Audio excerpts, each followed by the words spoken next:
Hari ini aku ada janji sama Neng Linda untuk panen buah alpukat. Kebun milik si Mamang ada di Desa Sanca, Kecamatan Ciater, Subang, Jawa Barat. Katanya sih gak jauh dari sini pohonnya. Sekalian nanti Neng Linda mau berbagi ilmu inovasi kuliner dari daging dan biji alpukat. Penasaran toh? Makanya ikutin terus ya lur.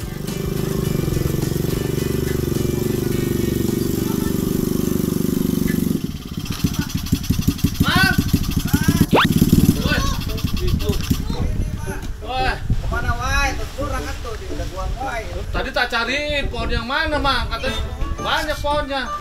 Wah, si Mamang udah nangkring aja di atas pohon. Ya udah, saya bantu dah ya.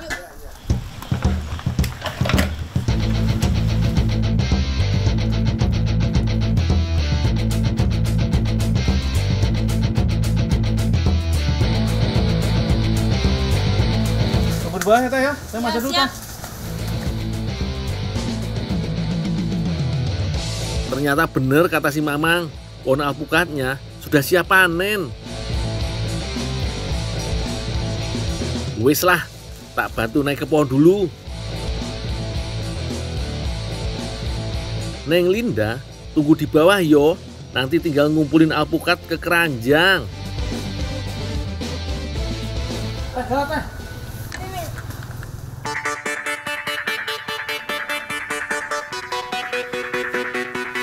Hati-hati Ndul. Hati-hati.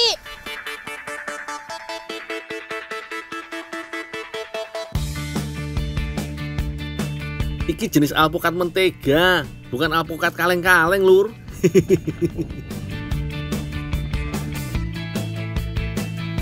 Kelebihan jenis alpukat mentega ada pada daging tebal dan rasanya yang kuat. Ukuran buahnya juga relatif lebih besar dibandingkan alpukat umumnya.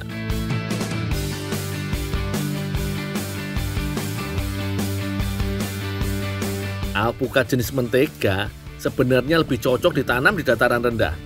Tapi di dataran yang cukup tinggi seperti Desa Sanca, ternyata alpukat juga bisa tumbuh subur. Alpukat tidak hanya enak dinikmati, tapi juga banyak manfaatnya untuk kesehatan. Antara lain, kalorinya lumayan rendah dan mengandung lemak baik. Wapi kuwi yang lagi program diet.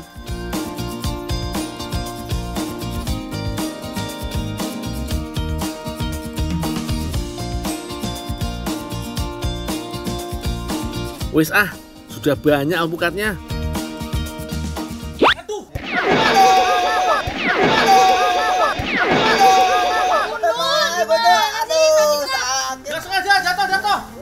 Waduh, maaf Mang, gak sengaja.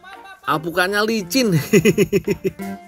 Lagian, Mamang juga harusnya melipir dikit supaya gak kena buahnya.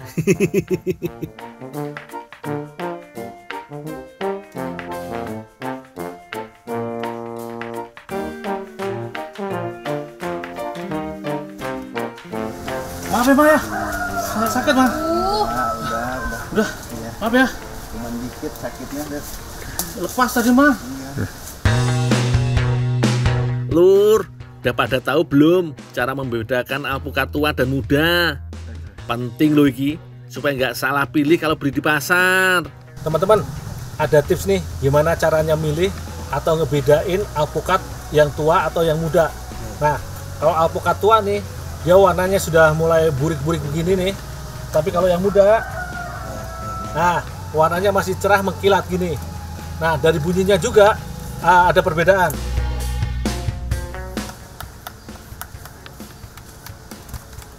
Nah, kalau yang alpukat tua, dia bunyinya lebih mantep. Tapi kalau yang muda, dia bunyinya lebih nyaring. Karena di alpukat tua ada rongga antara biji dan daging buahnya. Boleh dicoba. Yang muda udah habis ya? Udah kayaknya. Indul bawa pulang aja Ndul. Oh, udah. Ya. Bang, minta bawa pulang deh, Bang. Iya, silakan. Mamang cari lagi aja ya. Iya, saya mau cari lagi nih. Yuk.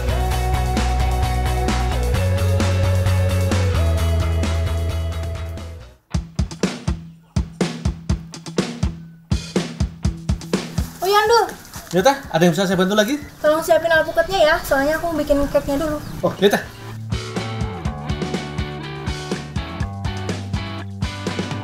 Setelah dipanen, alpukat sebaiknya diperam pakai daun pisang kering selama beberapa hari.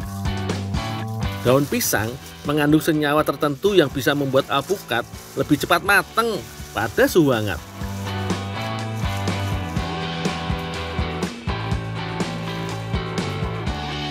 Wah, pas banget iki. Ada alpukat yang sudah diperam 6 hari, jadi bisa dipakai dulu.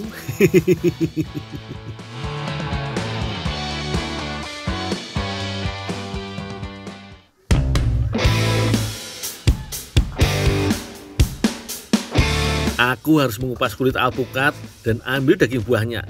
Jadi si Teteh tinggal ngolah.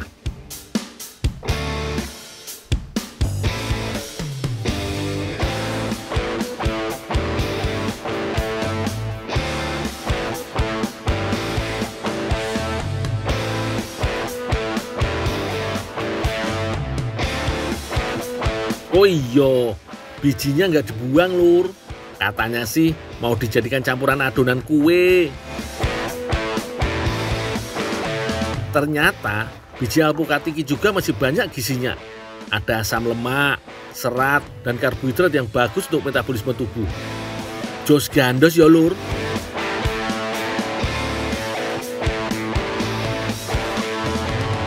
Tumbuk biji alpukat sampai halus dan warnanya berubah kecoklatan.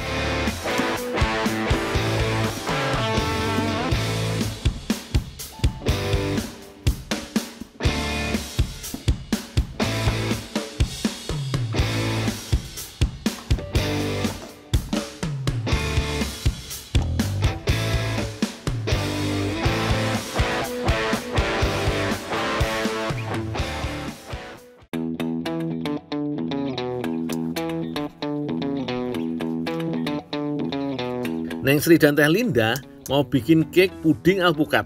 Wah, kayaknya menarik yo.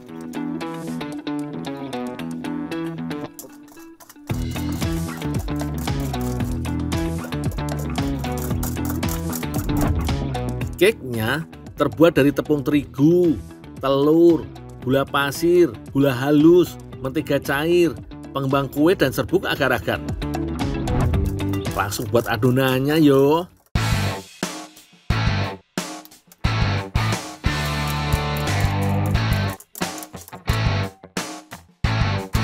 Kocok putih telur sampai mengembang. Kalau sudah, sisihkan dulu. Sekarang buat adonan cake dari tepung dan teman-temannya. Teh, itu teh alpukat sama bijinya teh udah ditumbuk. Kasih ya, Ndul. Oh, ya teh.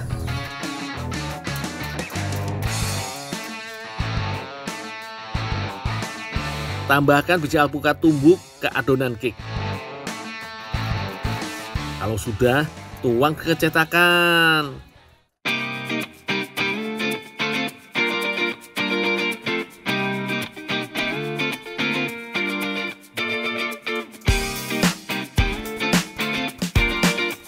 Teh, aku mau kukus kol dulu ya. Oh, bukan makasih.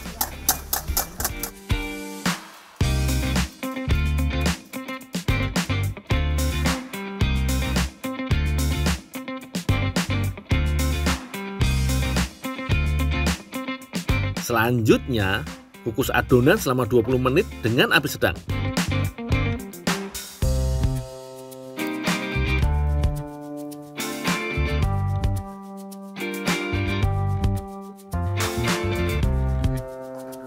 Sekarang buat pudingnya yo. Ini sih paling gampang, aku juga bisa. Tinggal merebus serbuk agar-agar instan dan gula pasir sampai mendidih. Ingat lur, sambil terus diaduk supaya nggak lengket atau pecah adonan agar-agarnya. Setelah itu, tambahkan putih telur kocok yo.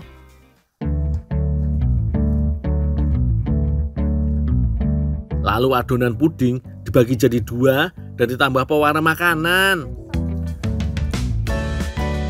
Langsung dituang ke masing-masing loyang selagi panas, Lur.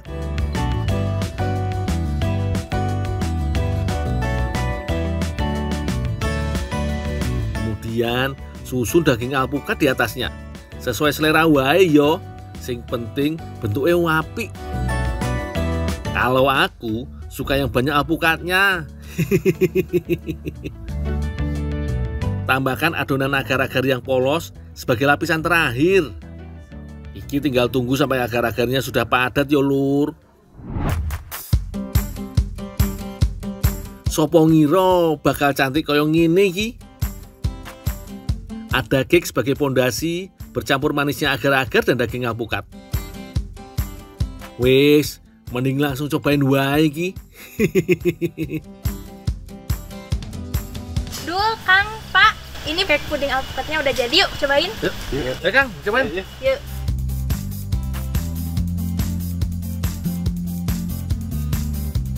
Wah, iki nggak bohong, asli enak pol.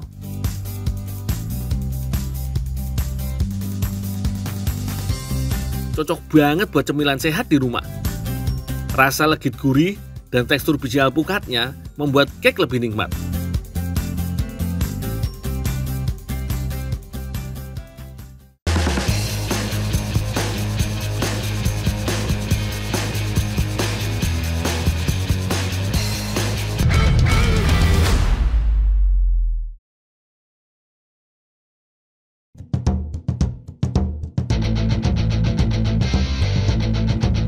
Panas banget siang iki, Lur. Tapi aku nggak boleh kalah dengan panasnya matahari. Aku harus selalu semangat seberapapun beratnya hari ini.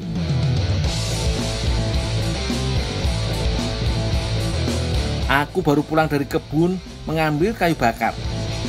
Sebagian warga di Kabupaten Bantul masih memakai sisa-sisa batang pohon mati untuk dijadikan bahan bakar memasak.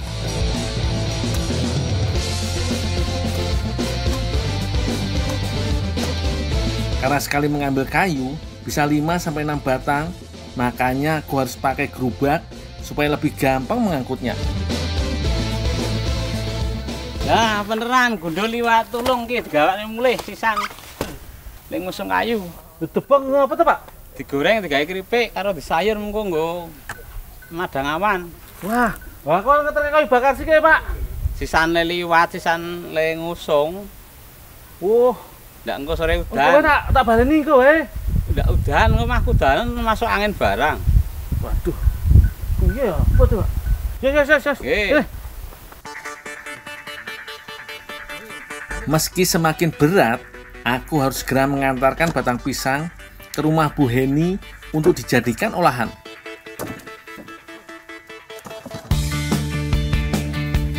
Yes, tak. Terus ya. Kasian toh kalau produksinya harus tertunda gara-gara batang pisangnya telah datang. Iso-iso aku yang nanti disalahkan.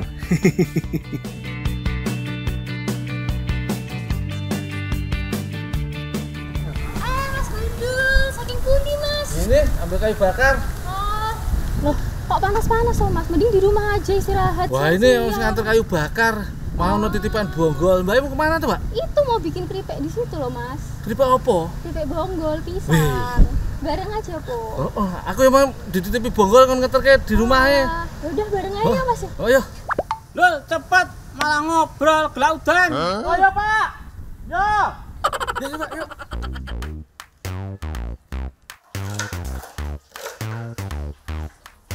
Kenalin, Lur. Ini Bu Heni yang punya usaha UKM keripik.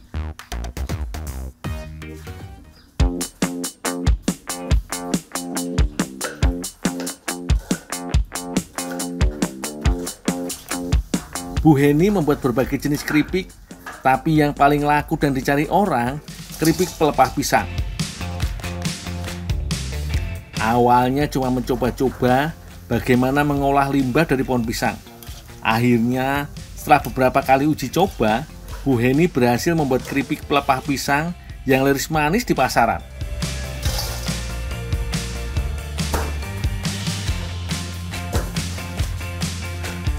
Batang pisang dikupas sampai terbagi menjadi lembaran-lembaran. Kupas sampai terlihat batang ares di bagian dalam yo lur.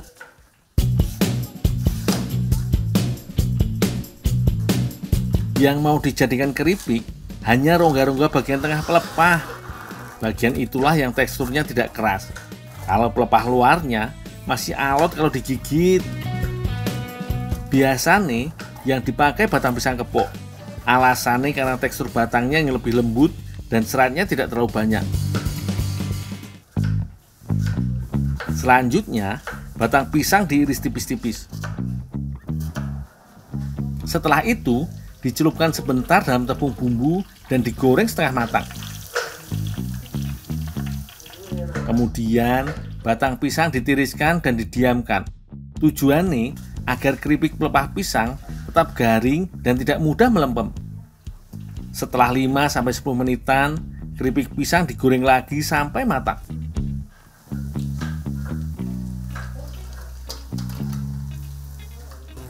Engko nak kuwi apa? Teboke wis entek. Kayak sisan dikumbake sisan ya ares arep dimasak. Oh, ya Bu. Semua Bu. Ya, 2 aja. Ya.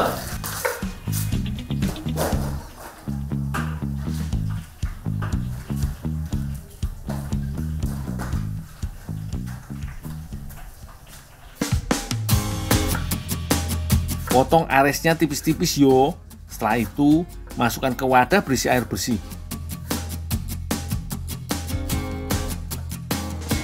Batang tanaman pisang yang tidak cepat diolah gampang menghitam lur. Tapi tenang, aku punya tips supaya kualitas batang pisang tetap bagus saat mau diolah. Teman-teman, ada tips nih gimana caranya masak ares atau batang pisang supaya enak nih. Nah, caranya batang pisang setelah dipotong-potong nih, dia dikasih garam dulu, diremas-remas, baru dicuci. Fungsinya untuk menghilangkan getah yang masih tersisa di ares atau batang pisangnya. Boleh dicoba. Setelah bersih semua, aku tinggal mengantarkan ke Mbak Via. Katanya mau diolah jadi sayur ala India yang lezat.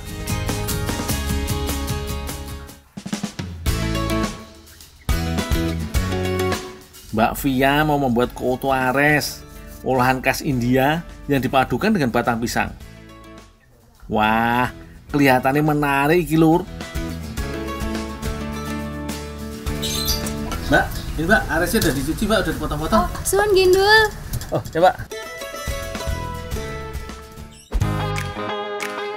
Bumbu basahnya terbuat dari bawang merah, bawang putih, kemiri, cabai merah, kunyit, laos, kencur, daun jeruk, serai, garam, dan gula jawa. Bumbu keringnya antara lain kapulaga, kayu manis, lada, ketumbar, cengkeh, dan bunga lawang. Selain itu, ada tambahan kelapa tuanya lur. Bumbu basahnya dihaluskan dulu lur. Untuk serai dan daun jeruknya cukup digeprek kasar aja. Kelapa tuanya langsung diparut untuk dijadikan santan.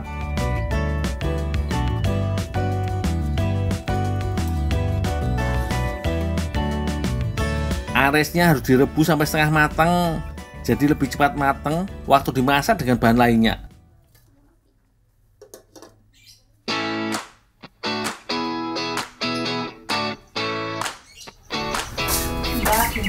Oh, iya, senang ya, Bu.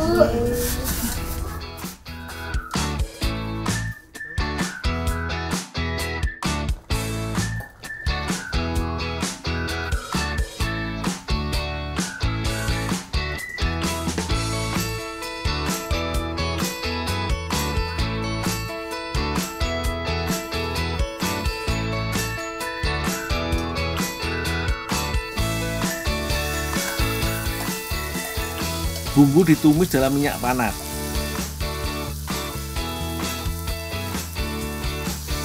Ingat yo lur, kalau masak pakai santan, pastikan bumbu ditumis sampai benar-benar wangi dan matang.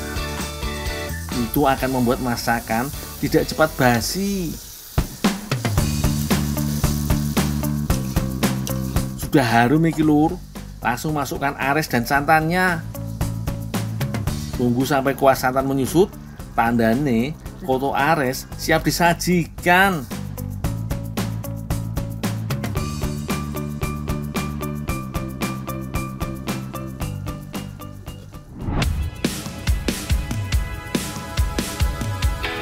Koto ares ini mirip kari dengan aroma rempah yang sangat kuat lur. Selain itu, cabai rawitnya akan menambah rasa pedas dan nikmatnya koto ares. Ini bener-bener seleraku banget lur. Paling pas dimakan dengan nasi panas. Gurih pedas nikmat lur.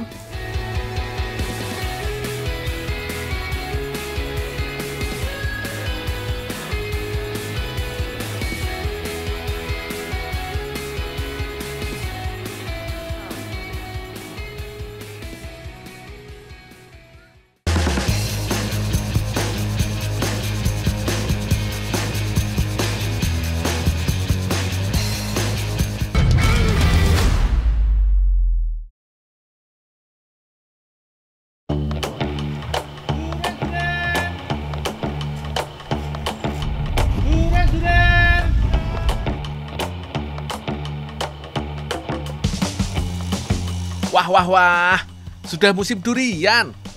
Ini saatnya aku menambah pundi-pundi rupiah. Aji mumpung kalau kata orang.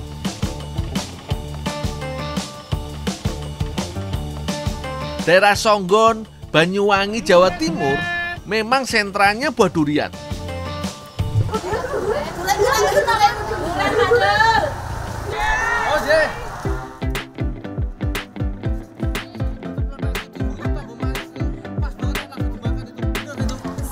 Mana mas yang manis? Bu, ini manis semua bu, ditanggung bu. Bu, yang 52 yang kecil lah. Tuh kan bener. Belum juga aku selesai keliling kampung, durianku sudah laku setengahnya. Laris manis Tanjung Kimpul. Itu Mas Gundul. Iya. Dol. Coba. Tunggu kulit durian. Kulit durian tunggu apa pak? Ya pokoknya aku tunggu kulit durian. Wah, orang-orang cari buahnya, Mbak ini malah minta kulitnya.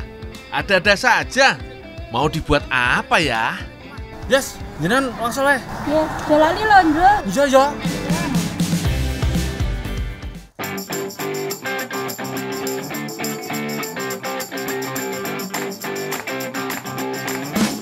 Mbak Vicky, ini kulit durian Mbak. Oh iya suwun ya, mesisan sama noncai terus engko digodhog. Oh, iya Mbak. Ya, iki ada.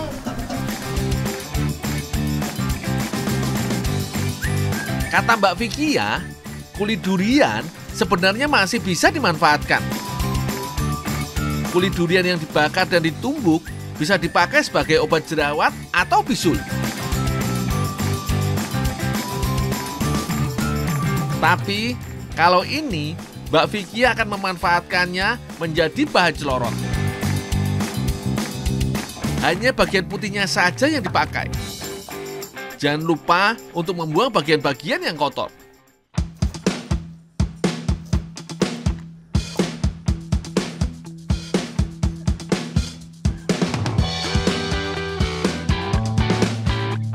Selanjutnya, kulit durian direbus supaya nanti mudah tercampur saat diadon.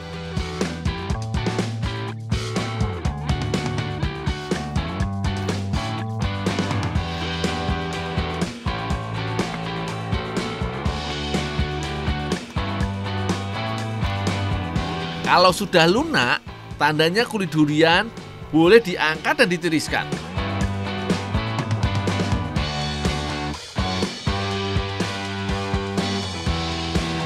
Kulit dalam bentuk kasar seperti ini akan sulit masuk ke dalam adonan.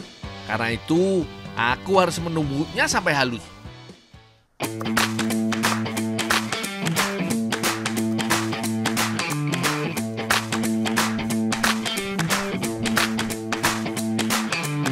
Bahan lainnya seperti bahan celorot biasanya. Ada tepung ketan, tepung beras, kanji, gula, susu, dan santan. Semuanya diaduk sampai rata.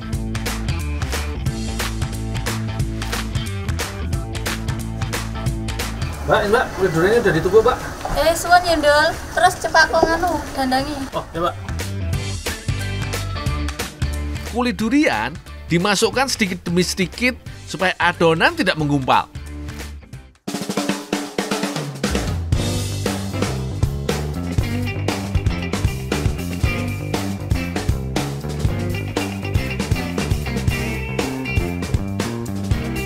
Biar Mbak Vikia menyelesaikan adonan, aku akan menyiapkan dandang pengukus. Sebenarnya, dandang yang dipakai ya dandang biasa. Tapi karena celorot dikemas berbentuk kerucut, jadi perlu alat tambahan supaya tidak rubuh saat pengukusan. Oke, wadah sudah tersusun rapi. Sekarang aku bisa menuang adonan ke dalamnya. Lalu tinggal dikukus selama 10 menit.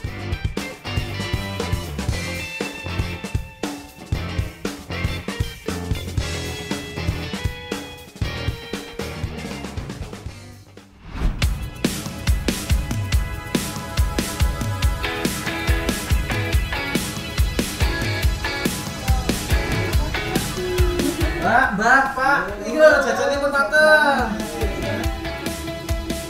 Ide membuat celorot dari kulit buah durian sepertinya boleh juga. Bau menyengat durian sama sekali tidak ada. Sudah hilang saat direbus tadi. Aman deh buat yang nggak suka makan durian.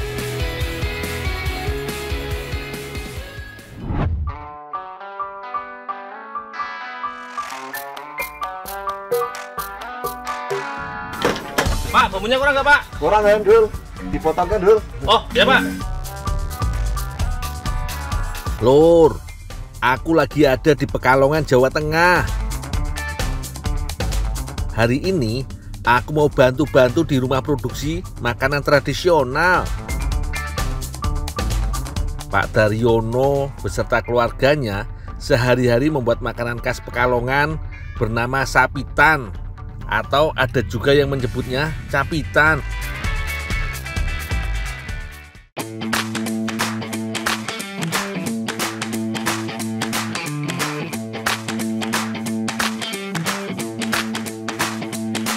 Bumbu halus kelapa parutnya sudah mulai disiapkan nih, Lur.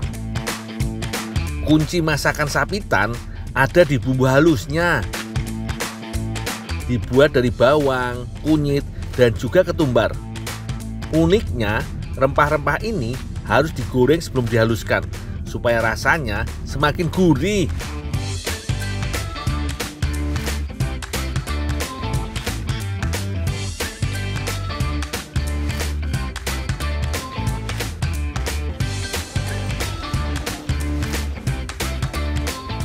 Cuminya angkat. Oh, iya, Pak.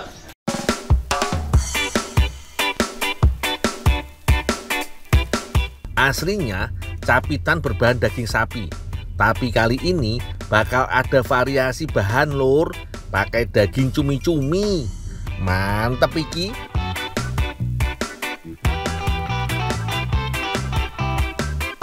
Sekarang, Ibu lanjut masak bumbunya, Lur. Masak santan yang banyak, lalu masukkan bumbu halus, gula merah, daun salam, lengkuas, dan rempah lainnya. Semuanya dimasak sampai bumbu matang. Tandanya berubah warna seperti iki, Lur. Santannya juga mengering iki.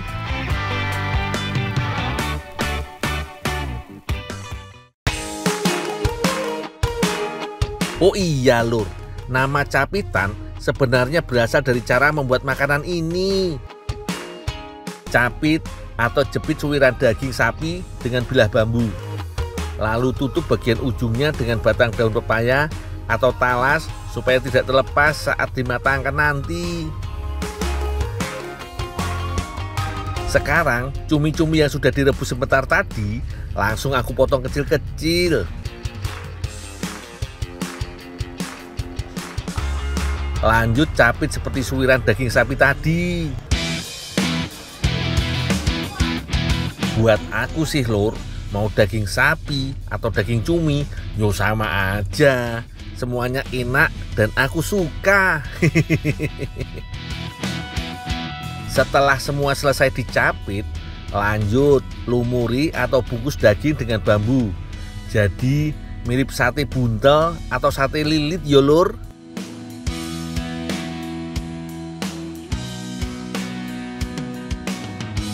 Terakhir, matangkan dengan cara dibakar. Tunggu sampai bumbu meresap dan aromanya harum yo lur.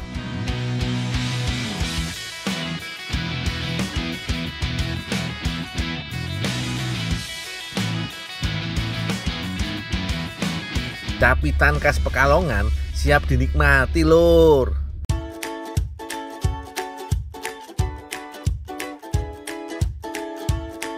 Dagingnya empuk banget lur. Rasa dan aroma rempahnya juga terasa kuat. Sejak pertama kali didirikan tahun 1988 lalu, rasa capitan buatan Bapak Daryono masih sama enaknya sampai sekarang lur. Jos gandos lur.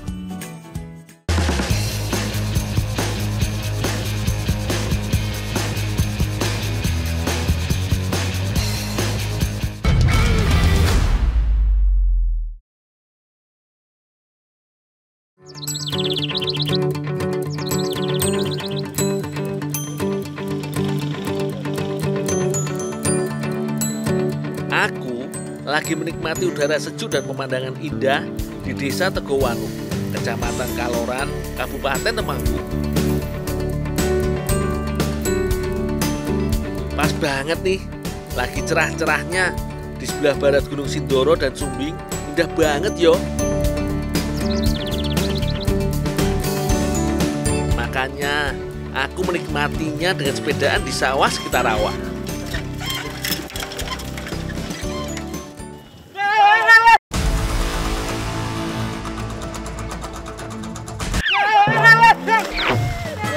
Sorry. Walah, hati-hati dong. Golek apa, Mbak? Aku Mbak. Golek lempung. Lempung nggo ngopo? Go keramas. Nggo keramas. Yo, Apa iso to? iso. Lempung sing kaya ngopo to? Wah, jatuh membawa berkah tenan iki. Jadi bisa bantu Mbak Ana buat cari lempung.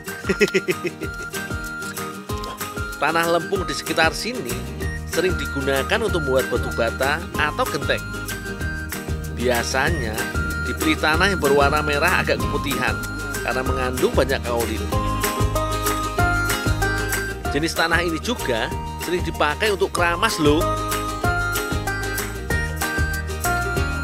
Oh iya, karena sawah di sini cukup berair, harus dikorek dulu bagian atasnya biar lumpurnya gak ikut keambil yo. Nah, tanah lempung yang kita cari letaknya sekitar 15 cm ke bawah. Sudah cukup banyak ini lempungnya, bisa lah dipakai untuk keramas.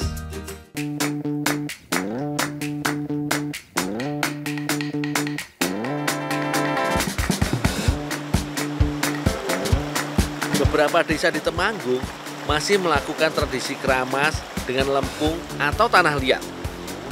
Nah, Desa Gemawang, Desa Tegowulu, Kecamatan Klodran masih melakukan tradisi ini sampai sekarang. Pas banget iki, ada sungai yang airnya bersih dan bagus, bisa keramas di sini. Sekalian mandi dan bersih-bersih gara-gara jatuh sawah tadi, seluruh badan jadi kotor iki. Mbak, tak jaluk lempungnya, Mbak. Gopo kowe nang jalan kamu di rambut dan keramas. Ora tak nggo keramas kok, tak nggo masak lho. Mau masak apa? Masak godhong kates, ben ra pahit. Malah sisan dene iki wae sisan. Apa kan? Oh iya.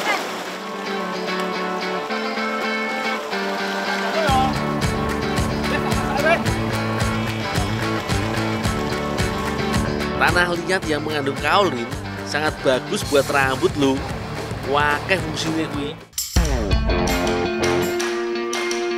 Aku diminta tolong Mbak Fitri untuk merebus keong sawah. Di sini memang masih banyak ditemui saudara jauh keong mas ini. Apalagi di sekitar rawa atau sawah yang berair.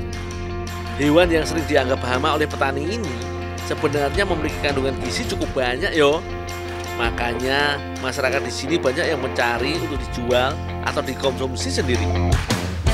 1 kilonya bisa mencapai 20 hingga 30 ribu rupiah.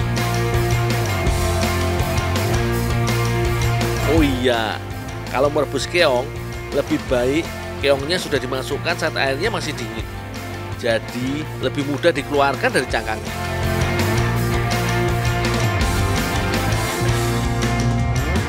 Sip, sambil menunggu keongnya matang, aku mau merebus daun pepaya dulu. Nah, inilah alasan aku minta lempungnya tadi. Teman-teman, ada tips nih gimana caranya masak daun pepaya supaya nggak pahit. Nah, caranya nih ditambahkan tanah liat atau tanah lempung. Jadi fungsinya tanah lempung ini dia akan menyerap rasa pahit yang ada di daun pepaya. Boleh dicoba.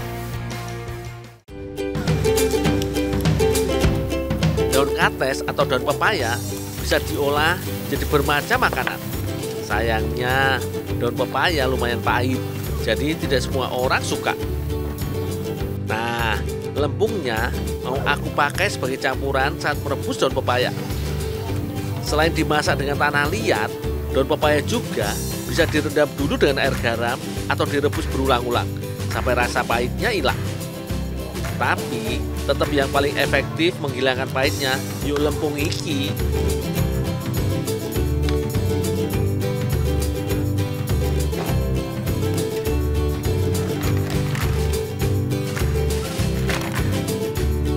Setelah mateng, keongnya langsung dicongkel. Bener toh? Jadi lebih gampang nyongkelnya. Oh iya, ambil bagian keong di depan aja. Biasanya bagian ujung malah mengandung campuran kotoran yang rasanya pahit.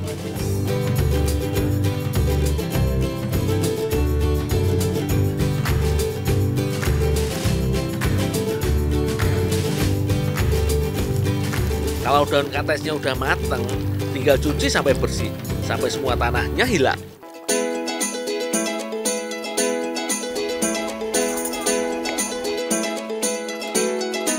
Keong dan daun kates mau dimasak dengan bumbu rica-rica. Pas banget, Mbak Fitri dan Mbak Ana lagi bikin bumbunya.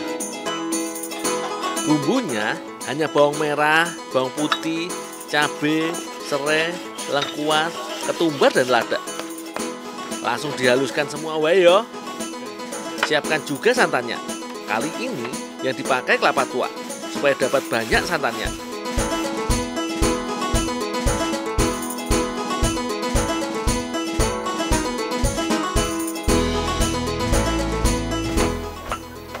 David, ini daun pepaya sama keongnya udah direbus. Oh iya, makasih Ndul. Taruh situ aja ya. Iya, Pak. Untuk mempermudah masaknya, daun pepayanya dipotong-potong dulu. Sayuran yang satu ini teksturnya cukup keras dan tebal. Jadi meskipun udah direbus lama dengan lempung, tetap masih segar loh. Keong sawahnya juga dipotong-potong supaya bumbunya lebih meresap. Ini Mbak Ana keongnya saya masak. Ya.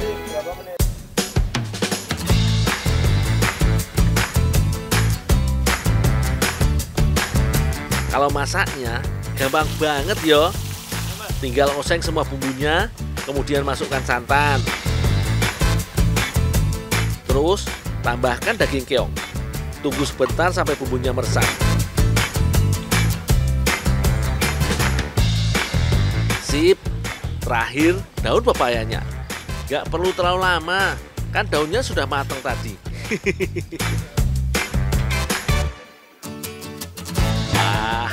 Dari aromanya aja udah enak banget iki.